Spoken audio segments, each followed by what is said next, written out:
So now we're on Rings Loop Trail, or the trailhead, and we are here. We already did this part here, right? So we're here.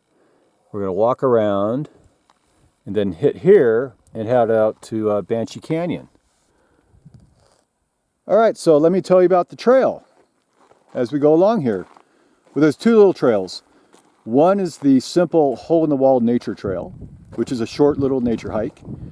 The other is a 1.5 mile Rings Loop Trail, leads out to Banshee Canyon. And that trail makes a big loop, and you should be in pretty good condition to walk it because it gets a little treacherous at the end. Make sure you wear the correct shoes, take plenty of water. And here's a map of the two trails. And the Rings Loop Trail leaves from the picnic area, travels west through volcanic rock.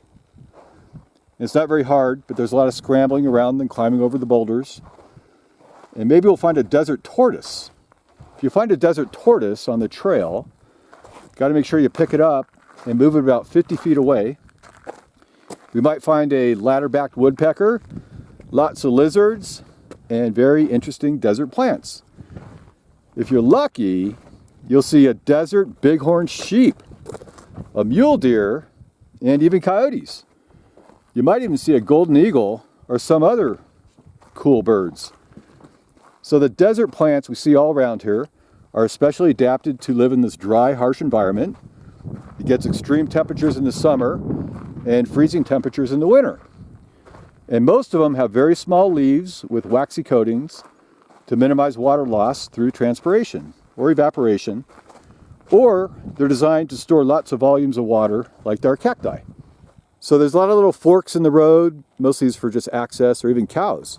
So just follow the little boulders, take you up the trail. Now there's a lot of evidence of Native Americans out here who lived here a long time ago.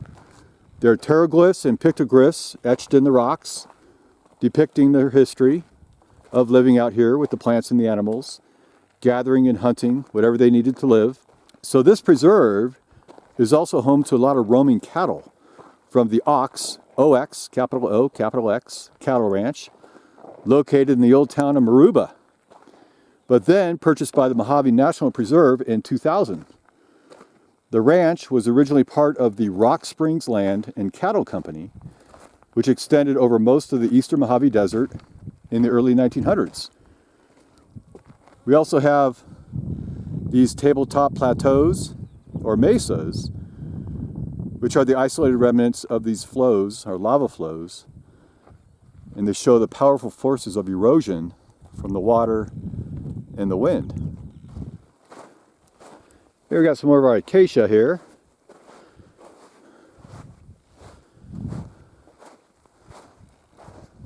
Wow, these cool boulders.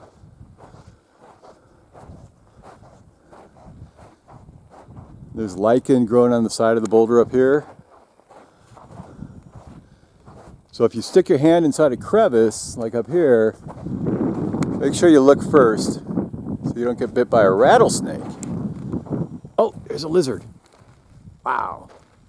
All right, check out this lizard here. He's a common checkered whiptail. He's got little yellow checkers on him. His tail here is really long. Look at that, like a whip. Hey, we got some hoof prints here. It's either from a cow from the Ox Cattle Ranch, or it's from a bighorn sheep. I'm going to guess it's from a cow. Look at this perfect little barrel cactus. Fair cactus, Slindaceus. Just perfectly little rounded guy. Wow. Yeah, way up here. Right? You got everybody here. We had a little pencil cactus coming in. Over here. One of our pancake cacti. This is absolutely wonderful. Here we got our acacia. Of course, our beautiful Rocky Mountain here, hillside. Here we got a little almond bush, and we got another cocoon here. Here's our wild rhubarb. along the trail. This guy's a little bigger than some of the other ones I saw. And as they get bigger, they get stiffer and hardier. So if you want to eat it, you could eat it. You just got to cook it real well to break it down. When they're young and leafy, you just eat them raw, like a garnish in your salad. So this rock is full of petroglyphs. And here is a bighorn sheep. See these little horns up here? Down here? Old ancient carvings. That guy looks like a bunny rabbit. Here. Right. Here's another little bighorn sheep right here.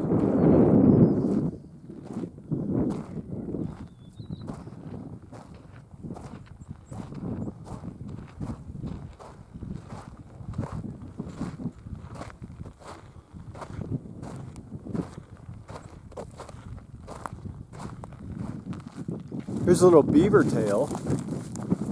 It's starting to flower here. At the top, these little flowers. And they'll turn into fruits. And see how they're thornless, basically. Right? Until you get home, and then you find tiny, tiny little thorns in your finger like that. So they do have thorns, but they're just not super spiny like the other ones. All right, look at these little guys here. There's a big old ant.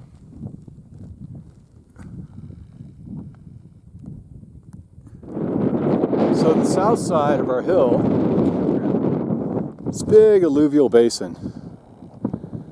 Not much grows here. We have a few creosote plants, cacti, a little shrub. Up here we have these great barrel cacti growing up here.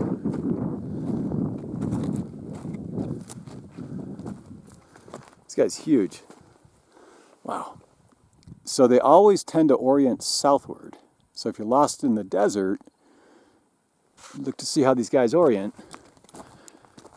And these goes to the south. Now if you wanted to replant this, like dig it up and plant it back at home, you got to make sure you orient it the exact same direction as it is when you dig it up. Otherwise, the shaded side will get too much sun and it will burn. We got some up here too.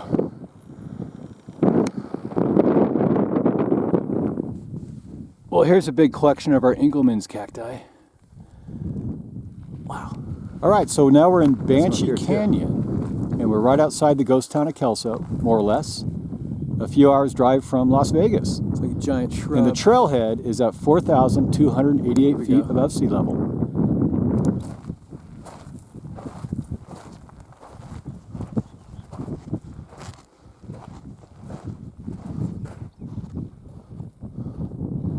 And this place is called Hole in the Wall. And people think it gets its name from all these Swiss cheese-like holes found in the canyon walls, but that's not true. It's named after the rugged Jesse James famous 1800s outlaw hangout in Wyoming Bighorn Mountains. So in our canyon here, legend has it that one of the small ranchers was accused of rustling cattle by his larger neighbor, causing a strife between the two. So the smaller rancher, he named it Hole in the Wall in a way to tarnish the large rancher's reputation. But anyway, this place was formed over millions of years ago from volcanic eruptions spewing lava and ash all over the area, then uneven cooling and gases captured during the eruptions, they formed these holes in these rocks. Then erosion enlarged the holes to make spectacular caverns you'll find in some other places. So oxidation of the iron in the volcanic rock then created the contrasting reddish colors to the grayish background.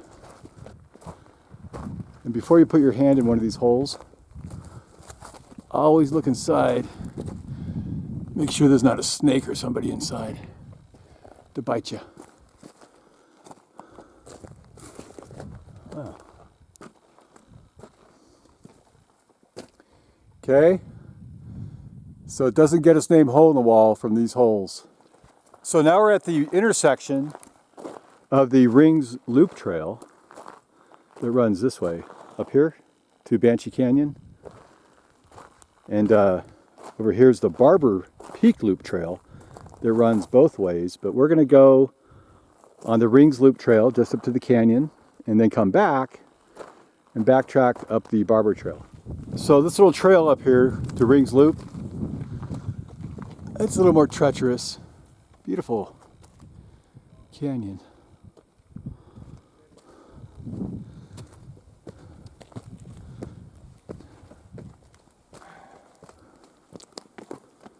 Up here? Yeah.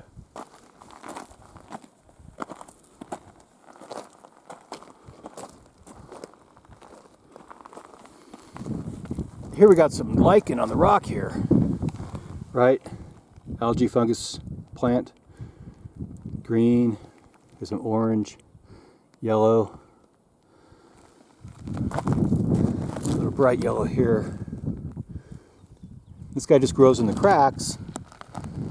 It also helps erode away the rock as it grows and its roots kind of erode away at this guy till it splits. There's some more over here.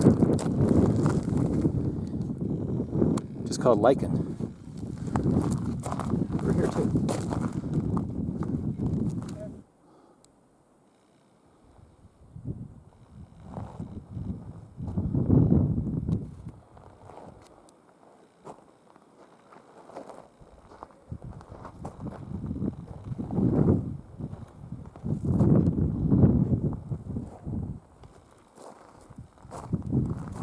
So the canyon walls converge and it gets a little harder to get through. You got to walk up these boulders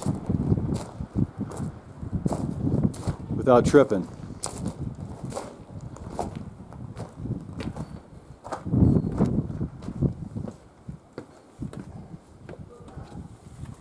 All right, see if you can do it.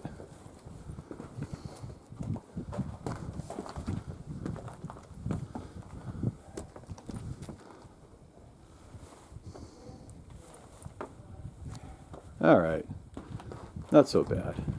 Very tight right there. There we go. Tight spot. Wow. Look at that barrel cactus way up there. What's he doing there?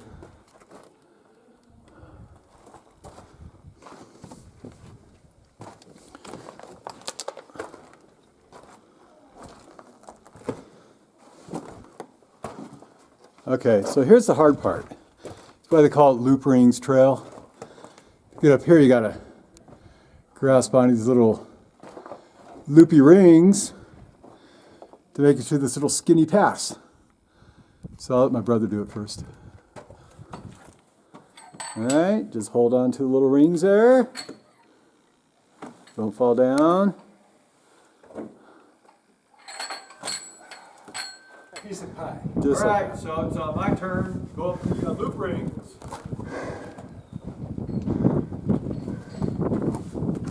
Here we go. Hold on. All right. This is not so bad. They need one more here.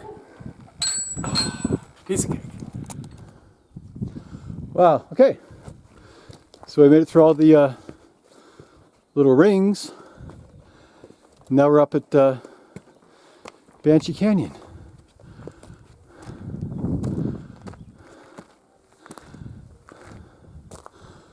Whew. Wow, so that's the end of the trail, or the beginning of the trail actually, so you could drive up here and park if you want to get to the actual trailhead. We just went backwards. This little board here tells you all about hole-in-the-wall trails and the Rings Loop Trail. Okay, so now I'm going to do my other video on Banshee Canyon. Hope you can join me.